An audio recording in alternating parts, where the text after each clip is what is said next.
Ia bukan cirit-birit, ia benar-benar akan menyingkirkan semua sisa toksik dari kura-kura anda dan berwarna hitam serta berbau busuk.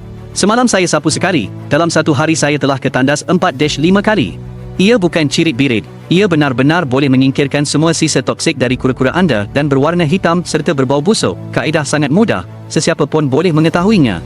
Terutamanya bagi mereka yang mempunyai perut keras, sukar membuang, 2-3 hari atau bahkan 4-5 hari baru ketandas sekali.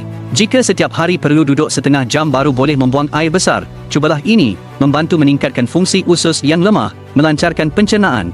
Jika setiap kali ketandas keluar sedikit sahaja, itu menunjukkan usus anda tersumbat dengan teruk. Anda perlu benar-benar berhati-hati dan jangan panik lagi. Sekarang saya akan memberitahu anda satu kaedah, iaitu menggunakan tiup merah kecil untuk melancarkan usus. Ia boleh memperbaiki sembelit kronik dan kekeringan usus. Jika sukar membuang air besar, sapukan ini. Jika tidak dapat membuang dengan bersih, sapukan ini. Jika sisa masih tertinggal, sapukan ini. Jika mulut kering, pahit, kurang selera makan, sapukan ini. Jika kualiti tidur anda buruk, sapukan ini. Rakan-rakan yang mengalami sembelit dan menonton video ini sangat bertuah.